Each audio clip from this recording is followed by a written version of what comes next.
Hello friends.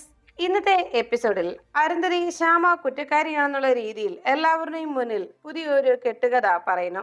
അതെല്ലാം കേട്ട് ശ്യാമയുടെ അച്ഛനും അരുന്ധതി പറയുന്നതെല്ലാം നുണയാണെന്ന് എല്ലാവരോടും പറയുന്നു. അതോടൊപ്പം തന്നെ അഖിലും ആനന്ദവർമ്മയും അതിനെ സപ്പോർട്ട് ചെയ്തു. ഇതെല്ലാം കേട്ട് ശ്യാമയാണോ അവർ പറയുന്നതാണോ സത്യമെന്ന് വിശ്വസിക്കാനാകാതെ ആകെ അന്തിച്ചു നിൽക്കുകയാണ് വസുന്ധര.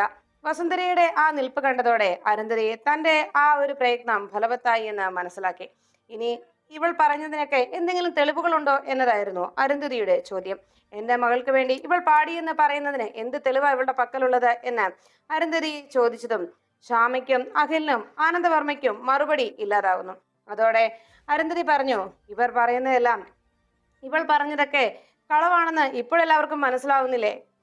പാവം അഖിലിനെയും വർമ്മ സാറിനെയും ഒക്കെ ഇവൾ നുണ പറഞ്ഞ് പറ്റിച്ചു. അതാണ് ഇവരെല്ലാവരും അവളെ വിശ്വസിച്ച് ഓരോന്നെല്ലാം പറയുന്നത്. പക്ഷേ സത്യം എന്താണെന്നത് ഞാൻ പറഞ്ഞത് തന്നെയാണ്. ഇവൾ ഇപ്പോഴും ഈ പറയുന്നതൊക്കെ നുണയാണ് എന്ന് അരുന്ധതി വീണ്ടും വസുന്ധരയോട് അറിയിച്ചു. വസുന്ധര ഒന്നും മിണ്ടാനാകാതെ അങ്ങനെ തലകുമ്പിട്ട് നിൽക്കുമ്പോൾ ഉടനെ തന്നെ വസുന്ധരയോട് കൂടുതൽ വിശ്വാസ്യതയാക്കുന്നതിന് വേണ്ടി അരുന്ധതി പറഞ്ഞു, അതെ, ഈ എല്ലാവരുടെയും മുന്നിൽ വെച്ച് ഞാൻ ഈ പറയുന്നത് ശരിയല്ലെന്ന് എനിക്കറിയാം. പക്ഷേ സത്യം എനിക്ക് പറയാതിരിക്കാനാവില്ലല്ലോ. വസുന്ധരയുടെ ഈ ഇളയ മരുമകളുണ്ടല്ലോ, ഇവൾ ഒരു പെരുങ്കള്ളിയാണ്. അത് കേട്ട് ശ്യാമ ആകെ വേദനയോടെ അങ്ങനെ നിൽക്കുമ്പോൾ അരുന്ധതി പറഞ്ഞു, നിങ്ങളെ എല്ലാവരെയും ഇവൾ പറ്റിക്കുകയാണ്, അതാണ് സത്യം. പിന്നെ ഇവളെ കുറ്റം പറയാനാവില്ല. ഇവളുടെ ഈ സ്വഭാവം അത് ജന്മനാലുള്ളതാണല്ലോ, ജാതിയാലുള്ളത് തൂത്താൽ മാറില്ലല്ലോ. അതുകൊണ്ട് തന്നെ ഇവളുടെ അമ്മ ഇന്ന് 15 പവനാണ് ആ സൂപ്പർ മാർക്കറ്റിൽ നിന്ന് മോഷ്ടിക്കാൻ ശ്രമിച്ചത്. അതുപോലെ തന്നെയല്ലേ മകളും കാണിക്കുകയുള്ളൂ. അതുകൊണ്ട് ഈ കുടുംബ പാരമ്പര്യം അത് അതേപടി നിലനിർത്തുമല്ലോ എന്ന് ശ്യാമയെ കുറ്റപ്പെടുത്തി അരുന്ധതി പറഞ്ഞു. അതെല്ലാം കേട്ട് ശ്യാമ ആകെ വേദനയോടെ അങ്ങനെ നിൽക്കുമ്പോൾ അരുന്ധതി പറയുന്നതാണോ സത്യമെന്നറിയാതെ അങ്ങനെ നിൽക്കുന്നത് കണ്ട് വസുന്ധരയോട് അരുന്ധതി പറഞ്ഞു, ഇവൾ പറയുന്നതൊക്കെ സത്യമാണെന്ന് എല്ലാവരെയും തെറ്റിദ്ധരിപ്പിക്കാൻ വേണ്ടിയാണ് അവൾ അവളുടെ അച്ഛനെയും അമ്മയും ഇവിടേക്ക് കൂട്ടിക്കൊണ്ടു വന്നത് തന്നെ. അവരുടെ സപ്പോർട്ടോടുകൂടി എല്ലാവരെയും ഇവൾ കബളിപ്പിക്കുകയാണ്. നിങ്ങളുടെ കുടുംബത്തിന് തന്നെ വലിയൊരു മാനക്കേടാണിവൾ എന്ന് പറഞ്ഞ് ശ്യാമയെ വലിയൊരു പെരുങ്കള്ളിയാണെന്നുള്ള രീതിയിൽ അരുന്ധതി ഓരോ കാര്യങ്ങൾ പറഞ്ഞ് മുദ്ര കുത്തുന്നത് കേട്ട് അഖിൽ പറഞ്ഞു, നിർത്ത്, നിങ്ങൾ ഇനി ഒരക്ഷരം മിണ്ടരുത്. സത്യം എന്താണെന്ന് ഞങ്ങൾക്കറിയാം. ശ്യാമയെ പലപ്പോഴും ഭീഷണിപ്പെടുത്തി നിങ്ങൾ നിങ്ങളുടെ മകൾക്ക് വേണ്ടി പാട്ട് പാടിച്ചിട്ടുള്ള വിവരം എനിക്ക് വ്യക്തമായിട്ട് അറിയാം. എന്തായാലും ഈ സത്യം ഇവിടെ നിങ്ങൾ മറ്റൊരു രീതിയിൽ വളച്ചൊടിക്കാൻ ശ്രമിച്ചാലും അതെന്നും സത്യമായിട്ടുള്ളത് അതുപോലെ തന്നെ നിലനിൽക്കും എന്ന് അഖിൽ അറിയിച്ചു. ശ്യാമയുടെ അച്ഛനെയും അമ്മയും പല കാര്യങ്ങൾ പറഞ്ഞ് നിങ്ങൾ ബുദ്ധിമുട്ടിക്കുകയും പലപ്പോഴും നിങ്ങൾ പലത് പറഞ്ഞ് ശ്യാമയെ ഭീഷണിപ്പെടുത്തുകയും ചെയ്തിട്ടുള്ള വിവരം എനിക്കറിയാം എന്ന് അഖിൽ പറയുമ്പോൾ ശ്യാമ ചോദിച്ചു, നിർത്ത്, നിങ്ങൾ ഇത്രയും നേരം എന്നെയും എൻ്റെ കുടുംബത്തെ അപമാനിക്കുകയല്ലായിരുന്നോ? നിങ്ങൾ പല രീതിയിലും എൻ്റെ കുടുംബത്തെ ഇത്രയും നാളും വേദനിപ്പിച്ചു, എന്നിട്ടും നിങ്ങൾക്ക് മതിയായില്ലല്ലേ എന്ന് ശ്യാമ അരുന്ധതിയോട് ചോദിക്കുമ്പോൾ ഉടനെ വസുന്ധര പറഞ്ഞു, മതി, ഇനി ഒരു സംസാരം ഇവിടെ വേണ്ട. എനിക്ക് എല്ലാം മനസ്സിലാവുന്നുണ്ട്. ഇവിടെ ആരാണ് സത്യം പറയുന്നത് എന്ന് ഇപ്പൊ തിരിച്ചറിയാൻ കൂടി കഴിയാതായി എന്ന് വസുന്ധര പറയുമ്പോൾ ആനന്ദവർമ്മ പറഞ്ഞു, വസു, ഈ പറയുന്നതൊക്കെ സത്യമാണ്. ശ്യാമ പറയുന്നതാണ് സത്യമായിട്ടുള്ള കാര്യങ്ങൾ. ഈ അരുന്ധതി പറയുന്നതെല്ലാം കളവാണ് എന്ന് ആനന്ദവർമ്മ വസുന്ധരയെ പറഞ്ഞ് മനസ്സിലാക്കാൻ ശ്രമിക്കുമ്പോൾ വസുന്ധര പറഞ്ഞു, മതി മതി, ആഘോഷവും ഈ സന്തോഷവും ഒക്കെ മതി. ഇന്നത്തോടെ ഇതെല്ലാം മതിയാക്കുവാണ്. എന്തായാലും ഈ കുടുംബത്തിന് വേണ്ടി വാങ്ങിത്തന്ന ഇത്രയും വലിയൊരു മാനക്കേട്, ഈ കുടുംബത്തിന്റെ ഇളയ മരുമകൾ ഈ കുടുംബത്തിനായി നൽകിയ സമ്മാനം എന്തുകൊണ്ടും കൊള്ളാം. ഇതോടെ ഇന്നത്തെ ഫംഗ്ഷൻ ഞാൻ അവസാനിപ്പിക്കുകയാണ്. ഇനി ഇവിടെ ഒരു ഫംഗ്ഷനും വേണ്ട എന്ന് പറഞ്ഞ് വസുന്ധര ദേഷ്യത്തോടെ ശ്യാമയോട് പറഞ്ഞു, എന്തായാലും നിനക്കിപ്പോ സന്തോഷമായല്ലോ. നിന്നെ ഞാൻ ഒരിക്കലും വിശ്വസിക്കില്ല എന്ന് പറയുന്നത് ഇതുകൊണ്ട് തന്നെയാണ്. നിന്റെ ഈ സ്വഭാവം തന്നെയാണ് ഞാൻ നിന്നെ വെറുക്കാനുള്ള കാരണം. ഒരു കാലത്തും നീ ഈ കുടുംബത്തിന് സ്വസ്ഥതയും സമാധാനവും തരില്ല അല്ലെ എന്ന് ചോദിച്ച് ശ്യാമയുടെ നേരെ വസുന്ധര തട്ടിക്കയറുന്നു. ഇത് കേട്ടതും വസുന്ധരയുടെ വാക്കുകൾ കേട്ട് ആനന്ദവർമ്മ പറഞ്ഞു, വസു, അങ്ങനെയല്ല, ശ്യാമ പറയുന്നതാണ് സത്യം എന്ന് പറഞ്ഞ് വസുന്ധരയെ സമാധാനിപ്പിക്കാൻ ശ്രമിക്കുമ്പോൾ ആനന്ദവർമ്മ പറയുന്നുവെന്നും വസു കേൾക്കാൻ ആകാത്തത് കണ്ട് അഖിൽ പറഞ്ഞു, അച്ഛാ, വേണ്ട, അവരോട് ഇനി ഒന്നും പറയണ്ട. അവരൊരിക്കലും ഇതൊന്നും വിശ്വസിക്കാൻ പോകുന്നില്ല. അവരുടെ മനസ്സിൽ ഇന്ന് ശ്യാമയോട് അകൽച്ചയും വെറുപ്പും മാത്രമേ ഉള്ളൂ. അത് ഇനി എന്തൊക്കെ സംഭവിച്ചെന്ന് പറഞ്ഞാലും അതിലൊരു മാറ്റവും സംഭവിക്കില്ല എന്ന് പറഞ്ഞതും ഉടനെ അവിടെ നിന്ന് ആദിത്യം പറഞ്ഞു, മോളെ ശ്യാമേ, നീ പറയുന്നതെല്ലാം ഞങ്ങൾക്ക് വിശ്വാസമാണ്, നീ പറഞ്ഞതാണ് സത്യമെന്ന് ഞങ്ങൾക്കെല്ലാം ബോധ്യമായി എന്ന് പറഞ്ഞതും അമൃതകീർത്തിയും പറഞ്ഞു, അതെ അതെ മോളെ, നീ പറഞ്ഞതാ സത്യമെന്ന് ഞങ്ങൾക്കറിയാം. അപ്പോഴേക്കും അഖിൽ പറഞ്ഞു, ഏട്ടാ, ഏട്ടനൊക്കെ അത് മനസ്സിലാവും, നിങ്ങൾക്കത് മനസ്സിലാക്കാൻ കഴിയും, കാരണം നിങ്ങളുടെ മനസ്സിൽ നന്മയുണ്ട്, സ്നേഹമുണ്ട്. എന്നാൽ ഇതൊന്നുമില്ലാത്ത ചില ആളുകൾ ഇവിടെ ഉണ്ടല്ലോ, മനസ്സിൽ പകയും വിദ്വേഷവും മാത്രമുള്ളവർ. അവരുടെ ഭാഗത്ത് നിന്ന് ഒരിക്കലും ഒരു സ്നേഹത്തോടെയുള്ള സമീപനം ഉണ്ടാവുകയില്ല, ഒരിക്കലും അവരുടെ ഭാഗത്ത് നിന്ന് ഒരു നല്ല വാക്കും ഉണ്ടാവില്ല. അത് എനിക്ക് എന്നെ മനസ്സിലായ കാര്യമാണ് എന്ന് അഖിൽ അറിയിച്ചു. അത്തരം പകയും വിദ്വേഷവും ഒക്കെ മനസ്സിൽ നിന്ന് പോയാൽ മാത്രമേ നന്മ എന്തെന്നും നല്ലതെന്തെന്നും തിരിച്ചറിയൂ എന്ന് അഖിൽ വസുന്ധരയെ കുറ്റപ്പെടുത്തി സംസാരിച്ചു. അത് കേട്ടുകൊണ്ട്, അതെല്ലാം കേട്ട് അതിനെല്ലാം സാക്ഷിയായി അങ്ങനെ സന്തോഷത്തോടെ നിൽക്കുകയാണ് അരുന്ധതി.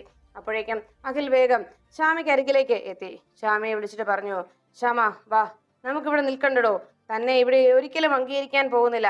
താൻ ഇനി എന്തൊക്കെ പറഞ്ഞാലും എന്തൊക്കെ ചെയ്താലും ശരി, ഇവരുടെ മനസ്സിൽ ഒരിക്കലും തന്നോട് തനിക്കായി ഒരു സ്നേഹം പോലും ബാക്കി കാണില്ല. അത്രയും നീച മനസ്സായി പോയി ഇവരുടേത്. അതാണ് ഇവിടെ ഇപ്പോൾ ഇങ്ങനെയെല്ലാം സംഭവിക്കാൻ കാരണം. ഇനി ഇവിടെ നിൽക്കേണ്ട ശ്യാമ, നമുക്ക് പോകാം എന്ന് പറഞ്ഞ് അഖിൽ ശ്യാമയെ വിളിച്ചുകൊണ്ട് പോകുന്നു.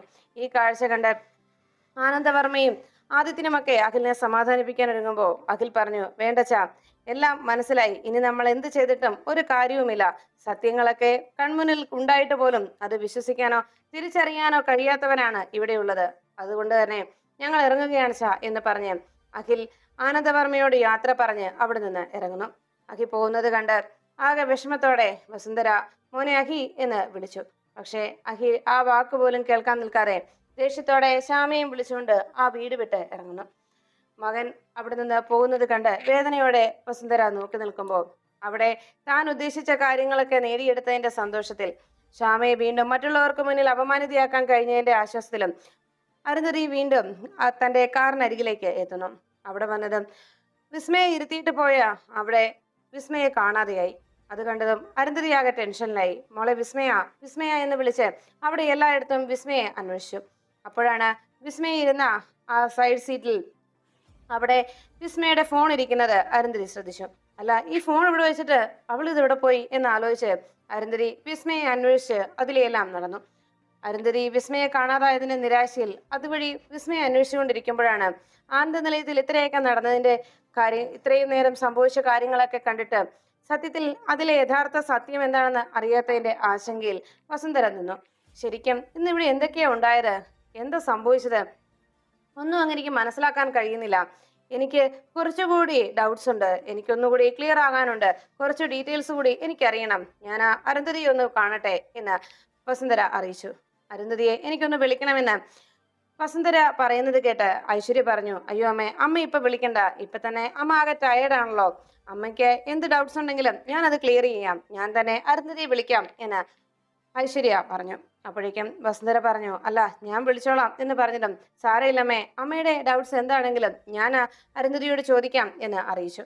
അത് കേട്ടതും ഉടനെ വസുന്ധര തൽക്കാലം ഐശ്വര്യ പറഞ്ഞത് ശരിയാണെന്ന് സമ്മതിച്ച് വസുന്ധര ഐശ്വര്യ ഫോൺ ചെയ്യാനായി അനുവദിച്ചു. ഐശ്വര്യ ഉടനെ തന്നെ അരുന്ധതിയുടെ ഫോണിലേക്ക് വിളിക്കുന്നു. അരുന്ധതി ഈ സമയത്ത് വിസ്മയെ കാണാത്തതിന്റെ ടെൻഷനിൽ അവിടെയെല്ലാം വിസ്മയെ അന്വേഷിച്ച് നടക്കുമ്പോഴാണ് അരുന്ധതിയുടെ ഫോണിലേക്ക് ഐശ്വര്യയുടെ കോൾ വന്നത്. ഉടനെ അരുന്ധതി കോൾ അറ്റൻഡ് ചെയ്തതും വിസ്മയുടെ അന്വേഷണത്തിലായിരുന്ന അരുന്ധതി ആകെ നിരാശയോടെ കോൾ എടുക്കുമ്പോൾ ഐശ്വര്യ ചോദിച്ചു, അല്ല അരുന്ധതി വീട്ടിലെത്തിയോ, നിങ്ങൾ എപ്പോഴാണ് അവിടെ ചെന്നത് എന്നെല്ലാം ചോദിച്ചതും അരുന്ധതി പറഞ്ഞു, ഇല്ല ഇല്ല ഐശ്വര്യ, ഇവിടെ വിസ്മയ്ക്ക് ഒരു പ്രോബ്ലം, അതുകൊണ്ട് ഞങ്ങൾ പോന്നിട്ടില്ല, നിങ്ങളുടെ ഈ വീട്ടുവാതിക്കൽ തന്നെ ഉണ്ട് എന്നറിയിച്ചു. എന്ന് ഞാൻ ഇപ്പൊ അങ്ങോട്ട് വരാം എന്ന് പറഞ്ഞുകൊണ്ട് ഐശ്വര്യ ഫോൺ വെച്ചു. അപ്പോഴേക്കും വസുന്ധര ചോദിച്ചു, എന്താ ഐശ്വര്യ, എന്താ അരുന്ധതി പറഞ്ഞത് എന്ന് ചോദിച്ചതും ഐശ്വര്യ പറഞ്ഞു, അല്ലമ്മേ, അവരിവിടെ നിന്ന് പോയിട്ടില്ല, അവർ നമ്മുടെ ഗേറ്റിന് മുന്നിൽ തന്നെ ഉണ്ട്, ഞാൻ എന്തായാലും അങ്ങോട്ട് ചെന്ന് ചെല്ലട്ടെ, ഞാൻ ചെന്ന് കാര്യങ്ങൾ സംസാരിക്കാം എന്ന് പറഞ്ഞതും ഉടനെ വിസ്മയുടെ അടുത്തേക്ക് പോകുന്നുവെന്ന് അറിഞ്ഞതോടെ വസുന്ധര പറഞ്ഞു, എന്നാ ഞാനും കൂടി വരാം മോളെ, ഇവിടെ വാതിക്കലുണ്ടല്ലോ, ഞാനും നേരിട്ട് വന്ന് സംസാരിച്ചോളാം എന്ന് പറഞ്ഞപ്പോ ഐശ്വര്യ പറഞ്ഞു, ഓ അതിന്റെ ആവശ്യമില്ലമ്മേ, അമ്മ ഇന്ന് ഈ ഫംഗ്ഷനൊക്കെ കഴിഞ്ഞപ്പോൾ ആകെ ടയർഡായിട്ടിരിക്കുകയല്ലേ, അതുകൊണ്ട് അമ്മ റെസ്റ്റ് എടുത്തോ, അമ്മയ്ക്ക് എന്ത് ഡൗട്ട്സ് ഉണ്ടെങ്കിലും ഞാനത് ക്ലിയർ ചെയ്യാം, ഞാൻ പോയി അരുന്ധതിയോട് സംസാരിക്കട്ടെ എന്ന് പറഞ്ഞ് ഐശ്വര്യ വേഗം വസുന്ധരയെ മനഃപൂർവ്വം ഒഴിവാക്കി നേരെ അരുന്ധതിയെ കാണുവാനായി പോകുന്നു. ഈ സമയത്ത് അരുന്ധതി അവിടെയെല്ലാം അന്വേഷിച്ച് വിസ്മയെ കണ്ടെത്തി. മോളെ വിസ്മയ, നീ എന്ത് മണ്ടത്തരായി കാണിക്കുന്നത്? ഞാൻ നിന്നോട് പറഞ്ഞിട്ട് പോയതല്ലേ നീ ഇവിടെ തന്നെ ഉണ്ടാകണമെന്നും എല്ലാം ഈ അമ്മ ശരിയാക്കാമെന്നും. അതുകൊണ്ട് തന്നെ ഞാൻ എല്ലാ കാര്യങ്ങളും റെഡിയാക്കിയിട്ടാണ് വന്നത്. എല്ലാ കുറ്റങ്ങളും ഞാൻ ആ ശ്യാമയുടെ തലയിൽ വെച്ച് കെട്ടിയിട്ടാണ് ഇപ്പോൾ വന്നിരിക്കുന്നത്. അവരാരും തന്നെ ശ്യാമ പറഞ്ഞതൊന്നും വിശ്വസിച്ചിട്ടില്ല.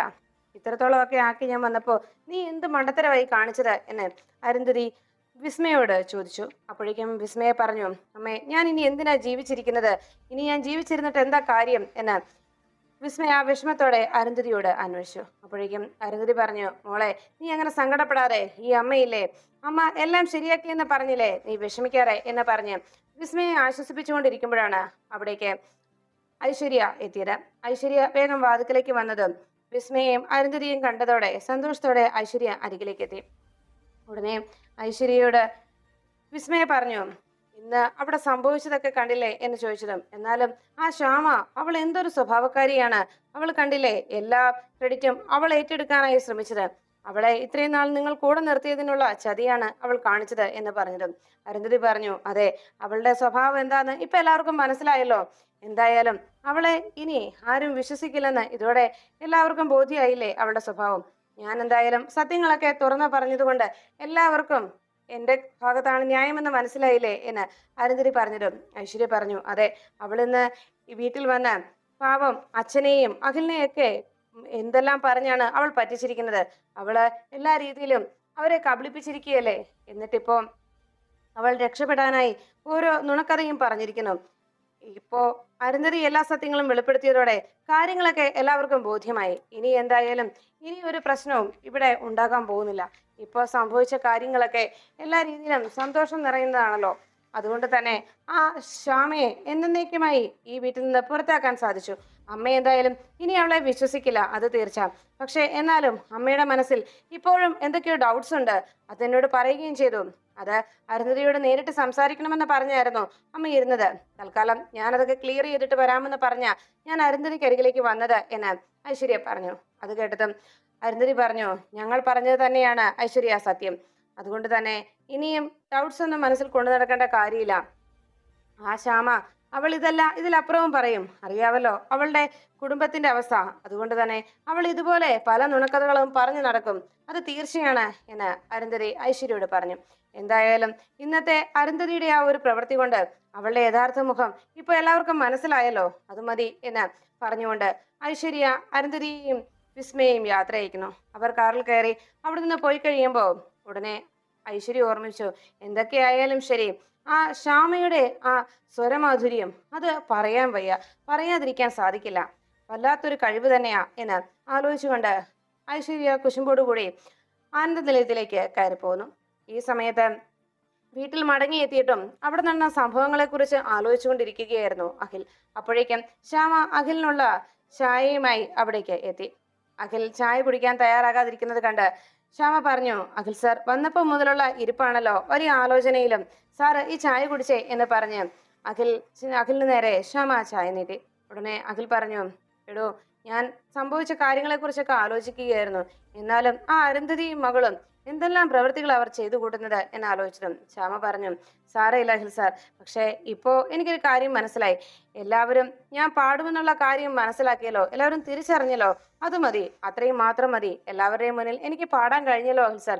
ബാക്കിയൊക്കെ അവരെന്ത് പറഞ്ഞാൽ എന്താ, സത്യം എന്താണെന്ന് നമുക്കറിയാവല്ലോ എന്ന് ശ്യാമ അഖിലിനോട് പറയുമ്പോൾ, ഇനിയും അവരെന്തായാലും കുറച്ചു നാളത്തേക്ക് ഇനി എന്നെ ശല്യപ്പെടുത്താൻ വരില്ലല്ലോ, അത് തന്നെ വലിയ ആശ്വാസം എന്ന് ശ്യാമ അഖിലിനെ അറിയിച്ചു. അപ്പോഴാണ് അഖിൽ പറഞ്ഞത്, എടോ, അതൊക്കെ തന്റെ വെറും തെറ്റിദ്ധാരണയാണ്. ഇനിയാണ് അവരെ നമ്മൾ കൂടുതൽ സൂക്ഷിക്കേണ്ടത്. ആ അരുന്ധതി ഉണ്ടല്ലോ, അവര് മുറിവേറ്റ മൂർഖനാണിപ്പോ. അതുകൊണ്ട് തന്നെ അവര് ഒരവസരം കിട്ടിയാൽ അത് തീർച്ചയായിട്ടും അവർ മുതലെടുക്കും. ഒരവസരത്തിന് വേണ്ടി അവർ പതിയിരിക്കും, അത് തീർച്ചയാണ് എന്ന് അഖിൽ ശ്യാമയെ ഓർമ്മിപ്പിച്ചു. താൻ ഇനിയാണ് കൂടുതൽ സൂക്ഷിക്കേണ്ടത് എന്ന് അഖിൽ ശ്യാമയോട് വീണ്ടും പറഞ്ഞു. ശ്യാമ അതെല്ലാം കേട്ട് ഭയത്തോടെ അങ്ങനെ നിൽക്കുമ്പോൾ അഖിലിനോട് ശ്യാമ പറഞ്ഞു, അവരിനി എന്ത് ചെയ്യാനാ സാർ, അവര് ഇത്രത്തോളമൊക്കെ ചെയ്തു കൂട്ടിയില്ലേ. ഇനിയും അവർ ഈ നുണക്കഥകളൊക്കെ പറഞ്ഞ് മറ്റുള്ളവരെ വിശ്വസിപ്പിക്കാൻ നടന്നാലും അച്ഛനും മറ്റും എന്നെ വിശ്വാസമായല്ലോ. അമ്മ എന്നെ തെറ്റിദ്ധരിച്ചെങ്കിലും മറ്റുള്ളവർ സത്യം തിരിച്ചറിഞ്ഞല്ലോ. പിന്നെ അമ്മയുടെ മുന്നിൽ എനിക്ക് പാടാൻ കഴിഞ്ഞില്ല സാർ. ഇതെല്ലാം ശ്യാമ അഖിലിനോട് ചോദിച്ചു. അപ്പോഴേക്കും അഖിൽ പറഞ്ഞു, എന്തായാലും ഏട്ടനും മറ്റുമൊക്കെ ശ്യാമയെ വിശ്വസിച്ചു, അത് തീർച്ചയാണ്. പക്ഷേ ആ അരുന്ധതി, അവര് ഇനി എന്താ ചെയ്യുക എന്ന് പറയാനാവില്ല. അവരുടെ ഓരോ നീക്കങ്ങൾ കണ്ടില്ലേ? അവർ വീണ്ടും വന്ന് ആ സത്യങ്ങളെയൊക്കെ വളച്ചൊടിച്ചത് കണ്ടില്ലേ? എന്തെല്ലാം കള്ളക്കഥകളാ അവരവിടെ പറഞ്ഞു പരത്തിയത് എന്ന് അഖിൽ ശ്യാമയോട് പറഞ്ഞു. എല്ലാം കേട്ടതും ശ്യാമ പറഞ്ഞു, സാറ് പേടിക്കാതെ, ഇനിയും അവരെന്തെങ്കിലും തന്ത്രങ്ങളുമായി നമുക്ക് നേരെ എത്തിയാൽ അതിനെ നേരിടാനുള്ള വഴി നമുക്ക് ദൈവം കാട്ടിത്തരും. സാറ് സമാധാനത്തോടു കൂടി ഇരിക്കെ എന്ന് പറഞ്ഞ് ശ്യാമ അഖിലിനെ ആശ്വസിപ്പിക്കുന്നു. ശ്യാമയുടെ വാക്കുകൾ കേട്ട് അഖിൽ വീണ്ടും ആലോചനയിൽ മുഴുകി അങ്ങനെ ഇരിക്കുമ്പോഴാണ് വീട്ടിൽ നടന്ന സംഭവങ്ങളൊക്കെ ഓർത്തുകൊണ്ട് അരുൺ റൂമിലിരിക്കുമ്പോൾ അവിടേക്ക് ഐശ്വര്യ എത്തുന്നു. ഐശ്വര്യ റൂമിൽ വന്നതിന് ശേഷവും അരുൺ ഒന്നും അറിയാതെ എന്തൊക്കെയോ ആലോചിച്ചിരിക്കുന്നത് കണ്ട് ഐശ്വര്യ പറഞ്ഞു, എന്നാലും ആ ശ്യാമയെ, അവൾ എന്തൊരു സ്വഭാവക്കാരിയാണ്.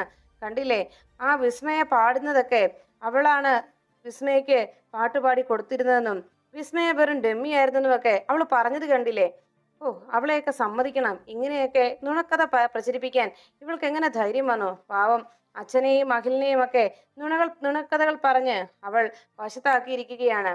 എന്തായാലും അരുന്ധതി ഇന്ന് പറഞ്ഞതെല്ലാം എല്ലാവർക്കും വിശ്വസിക്കാൻ കഴിഞ്ഞല്ലോ. അരുന്ധതി സത്യങ്ങളൊക്കെ പറഞ്ഞത് കൊണ്ടാണ് സത്യത്തിൽ ശ്യാമ ഒരു പെരുങ്കള്ളിയാണെന്ന് മനസ്സിലാക്കാൻ കഴിഞ്ഞത് എന്നെല്ലാം ശ്യാമയെ കുറ്റപ്പെടുത്തി കിട്ടിയ തക്കത്തിന് ഐശ്വര്യ അരുണിനോട് കാര്യങ്ങൾ പറയാനായി ശ്രമിച്ചു. അരുൺ മറുപടി ഒന്നും പറയാതെ അങ്ങനെ ഇരിക്കുന്നത് കണ്ട് ഐശ്വര്യ വീണ്ടും പറഞ്ഞു, അരുണൊക്കെ ആയിരുന്നല്ലോ അവൾ വലിയ സത്യസന്ധയാണെന്നെല്ലാം പറഞ്ഞ് തലയിലെടുത്തുകൊണ്ട് നടന്നിരുന്നത്.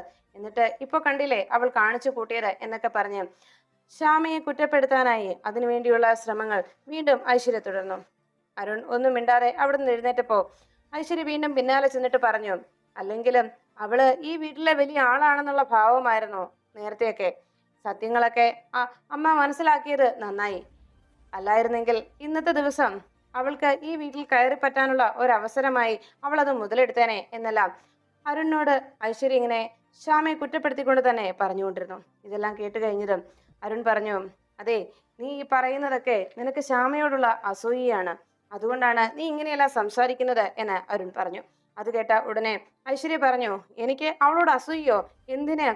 എന്റെ സൗന്ദര്യത്തിന്റെ ഏഴയലത്ത് നിൽക്കാൻ അവൾക്ക് കഴിയുമോ എന്നായി ഐശ്വര്യയുടെ ചോദ്യം. അത് കേട്ടതും അരുൺ ചിരിച്ചുകൊണ്ട് പറഞ്ഞു, നിന്റെ സൗന്ദര്യോ?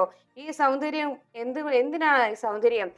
സൗന്ദര്യം എന്ന് പറഞ്ഞാലേ മറ്റുള്ളവരെ മനസ്സിലാക്കാനും അവരുടെ മനസ്സ് തിരിച്ചറിയാനും അവരെ സ്നേഹിക്കാനും അവരോട് കരുണ കാട്ടാനും ഒക്കെ ഉള്ളതാണ്.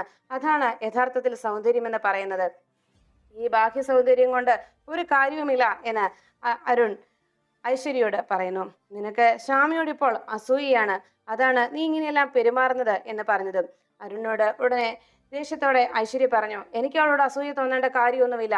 അവൾക്ക് ഇങ്ങനെ ഒരു കഴിവുണ്ടെന്ന് അവൾ വെറുതെ മറ്റുള്ളവരെ തെറ്റിദ്ധരിപ്പിക്കാൻ നോക്കുന്നതല്ലേ, അല്ലാതെ അവൾക്ക് അത്തരം കഴിവുകൾ ഉണ്ടായിട്ടൊന്നുമല്ലല്ലോ എന്ന് ശ്യാമയെ കുറ്റപ്പെടുത്തി വീണ്ടും അരുണിനെ ജയിക്കാനായി ഓരോ കാര്യങ്ങൾ ഐശ്വര്യ പറയുമ്പോൾ അരുൺ പറഞ്ഞു, നിനക്കും ഒരിക്കലും നിന്റെ ഈ സ്വഭാവത്തിൽ മാറ്റം വരാൻ പോകുന്നില്ല.